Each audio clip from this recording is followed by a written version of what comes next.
I really don't do enough movie toys for random review, mostly because I've totally lost interest in them and I don't think to pull them down from the shelves too often.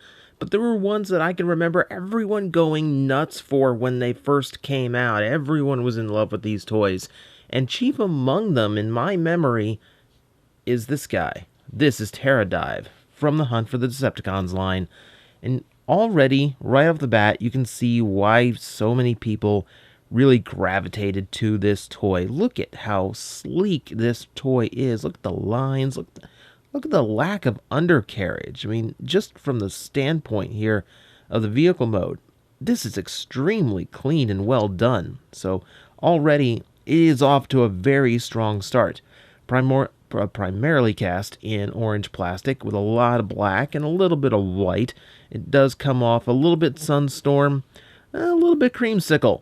But for the most part, it does do a good job of having its own unique look, and I do really dig that. I love how the black goes all the way from the front to the back in those two lines, leaving the orange to be up the middle and through the sides. It's a really nice look. Really like it. Of course, it's very different from your standard jet. It does not look like a Seeker jet in any way. It has the forward swept wings. It's kind of like an Earth mode Cyclonus the more I look at it, or like a Earth mode Jetstorm, that kind of thing. It makes you wonder where those repaints went. For a little bit more, there is some translucent red there as the cockpit, standing out against the orange pretty well. You can see the Decepticon symbols tampographed into the wings, a little bit strangely offset. They're both kind of tilted to the same direction, which does not look quite right. To the rear, we can see the engines have been molded in. There's a bunch of junk here where we do start to get into the robot bits, and you can't really avoid that. Jets only have so much bulk to work with, but they did a very nice job of tucking most of it away, and a part of that is because these jets are going to become the arms, so it got a lot of the bulk upward and into the main part of the jet mode. That's actually really good. Yeah, there's not a lot to really say here. I know I take my time sometimes in reviews going over every detail I can. You can see intricate molding throughout the wings, panels, and all kinds of little touches all over. Really, really nicely done job. Now on the underside, you can see there is landing gear. None of it has actual wheels, but all of it does fold up, so that's very nice. You can also see here a C-clip, which is on this little like pivot point, and a channel that goes all the way through. You can see a little piece where it would go there. That's storage for his weapon, which I'm not going to demonstrate here for reasons I will show you once we get to robot mode. So yeah, it's a pretty clean jet. There's no firing missiles, no straight up gimmick or anything like this. He just makes a really, really unique and nice looking jet. So let's get him to robot mode and we'll see what else we can say about Terradive and why he was so freaking popular when he came out. So we're going to loosen up some bits here. There's the wings, and that we're going to bring all of this forward. We got these big hunks hanging off the back now. And right here, the entire rear section is going to rotate around, and this is where you really start to figure out this is not going to be your standard transformer. This all comes up, and we'll position that here in a bit. For now, we just need it out of the way so we can hurry up and get it situated here. Sorry if I sniffle a little bit into the microphone, not my intention. Wings rotate down, they clip in like so, and then rotate to the top. And the feet unfold like that. So, feet unfold. Go ahead and do it here. Try and do it one-handed so I can hold the toy in frame while I do it. And same deal over here. Rotate that down. Find the other slot for it to peg in there. Get that all rotated into position. Right, so from there, we have these bits, which I'm going to mold in. It's actually how you create the robot mode, and that's the chest of the robot. That's actually really, really cool. Alright, yeah, just double checking before I get myself in trouble here. Yeah, I gotta make sure these parts go underneath this section and then it all folds up into a tight little bundle like that. Very important. Little bit finicky to do. Not a huge deal though. With that in, that back piece is gonna peg in just like that. Well, I shouldn't have done that. Immediately screw up again. Alright, so let's get the rear section done. Gonna unpeg these, and this the white section all unpegs. Fold that out, and that gives us our arm sections, which we can go ahead and fold out. We'll go ahead and open. All flips out for the hands. Do it again on this side. It's a pretty involved transformation for deluxe. This is about the time when the movie toys figured out they can be complex without being unnecessarily complex. It's a kind of a strange balance, but hey, they actually did hit it here. Alright, so with all that rotated up, now let's peg the back into place. Get the head locked in. Arms are going to peg those little spots right there. And nothing to really do about that. Just let it hang off the side.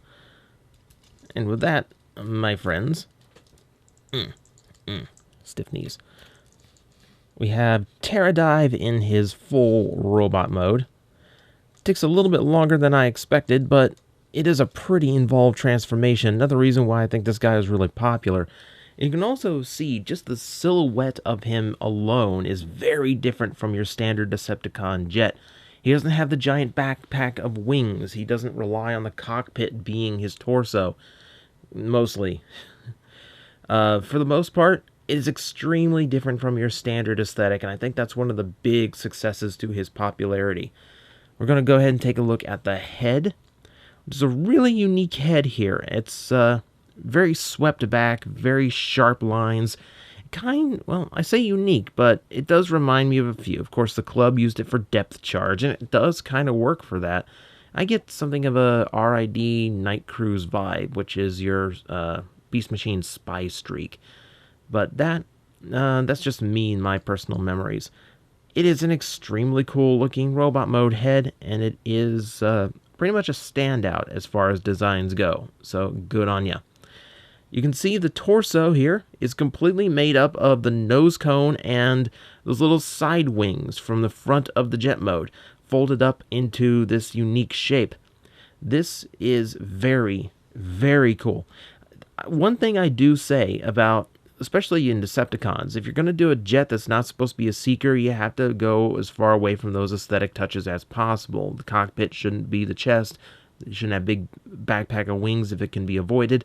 This is an extremely clever way of doing a completely new torso design on a deluxe-sized jet, and probably what contributes the most to just how complicated the toy can be to transform. As you can see, it's pretty much the same color palette. We have a lot more black working here, and the orange is pretty much consolidated up in his chest and the arms, with a little bit still on the sides of the legs because, well, the wings aren't on the back, but they really didn't do anything with them. They just kind of hang off the side, which is kind of unfortunate, but they don't really get in the way too much down there, so we'll give it a break. He is a very thin, svelte character as well. The aesthetic is very thin, very clean. There's not a whole lot of junk hanging off of him. Even the tail fins do kind of work as the back wings, without being as prominent or intrusive as the Seekers would with their big wings in the back. So all in all, I do really like the design. About as far as new paint goes, we do get more silver here. You can see a little bit there on the chest as well as this piece, and the legs also have a little bit, as well as a little bit on the arms, just to highlight the mechanical detailing. Everything else is pretty stark. I wish there was some paint on the lower legs here. This seems really barren and just begging for some of that orange or even some of the white to be brought down into the legs a little bit. So that's a miscue, I think. That's one of the few missteps I would actually give this toy. So the deco just kind of gives up once it gets to the lower half of the character. So that all works really, really well. So what's articulation? Well, we do have a ball joint here at the head, so it enjoys a full range of rotation as well as an up and down motion.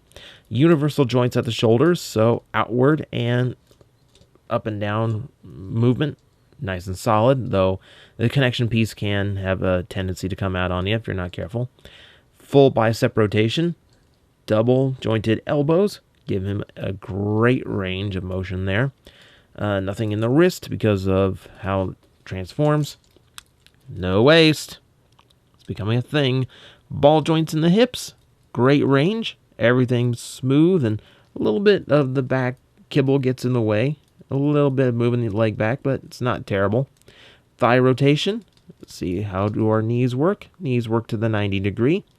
No ankle rocking, but you can adjust the heel back and forward, and thus the foot back and forward as well. So you do have some play in that to help balance poses. So he does have a great range of articulation for his size class. Very happy with him. He can strike some really cool poses. You know, I'm getting a little bit sore with how many toys sacrifice the waist joint, because I do like a toy with a waist joint. But, hey, he does a lot of cool stuff with his engineering, so I think we can forego it here a little bit. Now, as I said, he does have this C-joint clip that's supposed to connect onto his weapon accessory, which I think is another reason why this toy is so popular. His weapon being this pole arm.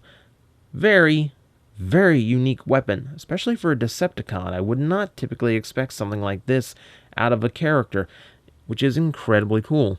Now, let's set him aside so we can get a good look at it. You can see it is a metallic gold shaft, which, as far as I know, is not GPS vulnerable, but it might be. I'll explain in a minute. Leading up to the spearhead at the top, where you get a little bit of purple. I'm actually surprised the weapon does not share any of Terradive's main colors. No black, white, or orange here. Kind of does its own thing, as if he scavenged it or picked it off the weapon rack and just really liked the look of it. It's kind of strange that way, but it kind of gives it a little bit more character. If I pull it down, it automatically opens up into a trident, which I find to be a much cooler weapon as far as unique melee weapons, especially for Decepticon goes. This gives him quite a bit of character. Now, you can see in the middle there is a hinge that allows you to fold this thing up, and that's how it stores in the vehicle mode. But I didn't do that. I don't do that anymore at all, because if I can actually get it on camera, it's a little bit hard at this little bit hard at this angle. There we go. Oh, I love it. Good camera that gets good quality image.